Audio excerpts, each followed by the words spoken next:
ছটা বৰা ধানৰ ডাঙৰি আছিলে যিকেইটা মৰণা মাৰিব নোৱাৰে ট্ৰেক্টৰ দি কাৰণ চোতালখন পকা আৰু মৰণা তেনেকৈ কম ডাঙৰি মাৰিলে গোটেই চাউল ওলাই যাব গতিকে ভাবিলোঁ ঘৰত যিহেতু গৰু নাই বাইকখনেইনো কিয় মৰণাটো নামাৰোঁ গতিকে বাইকখন চলিব পৰাকৈ ঘূৰণীয়াকৈ এইটো মৰণাটো মেলি লৈছোঁ ডাঙৰিখিনি আৰু লগতে চকুৱা ধানো আছিলে গতিকে মাজতে অকণমান গেপ এটা দি লৈ দুভাগ কৰি ল'লোঁ আৰু তাৰ পাছত দেখিছে নহয় এই ঘৰত থকা প্ৰকাণ্ড টিকলা দুটাক উঠাই ল'লোঁ যাতে বাইকখনত আৰু অলপ ৱেইট হয় তেতিয়া চাগে অলপ সোনকালে সৰিব আপোনাৰ পিছে আইডিয়াটো কেনেকুৱা লাগিছে কমেণ্ট এটা কৰি জনাবচোন মই টিপছ দি গৈ থাকিম কেনেকৈ আপুনি বাইকেৰে মৰণা সোনকালে সৰুৱাব পাৰিব সোনকালে সৰিবৰ কাৰণে আৰু এটা বুদ্ধি কৰিব পাৰে আপোনাৰ লগৰ যদি কোনোবা ভাল বন্ধু আছে আৰু বাইকো আছে তাকো মাতি দিব মই দেখিছে মোৰ এজন খুব ভাল বন্ধু কৈলান তাক লগতে লগাই দিছোঁ সি আহিছিলে আমাৰ ঘৰলৈ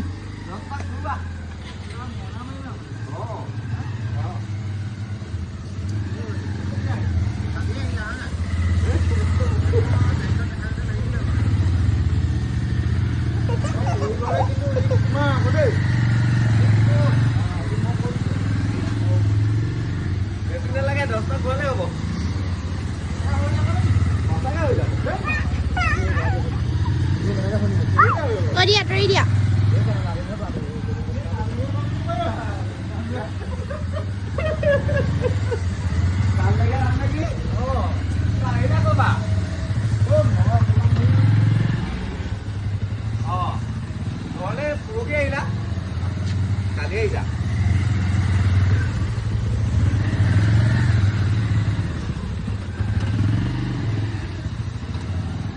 যোৱাবাৰ মাৰিছোঁ মানে বৰা চকুৱা দুটা মৰণা কম ডাঙৰি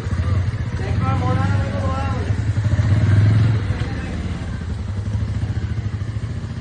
আমালে চাহ লাগে আলহী আহিছে ইতিমধ্যে গৃহিণীক চাহ আনিবলৈ ক'লোঁ আৰু বন্ধুৱে ক'লে বোলে চাহ নাখাওঁ বোলো ৰ'বা চাহ নাখালেতো তুমি সোনকালে গুচি যাবা ন চাহকাপ আহে মানেতো অন্ততঃ সি বাইকখন ঘূৰাব গতিকে মোৰ বুদ্ধিটো কেনেকুৱা লাগিলে আপুনিও এনেকৈ কিছুমান কাম বলেৰে নোৱাৰিলে বুদ্ধিৰে কৰিব অৱশ্যে সি মোৰ বহুত ভাল বন্ধু সেইকাৰণে তাক ক'ব পাৰোঁ এনেকুৱা কথা আৰু অৱশেষত চাহ আহিলে আমি চাহ খালোঁ গোটেইকেইটা বন্ধু দাদা ভতিজাৰ লগত বহি লৈ ভাল লাগে দিয়কচোন দেওবাৰে অলপ এনেকৈ ব্যতিক্ৰম কিবা এটা কৰি আজিলৈ পিছে ভিডিঅ'টো ইমানেই আছিলে কেনেকুৱা পালে এটা কমেণ্ট কৰি জনাব আৰু ভাল পালে এটা শ্বেয়াৰ কৰিব ধন্যবাদ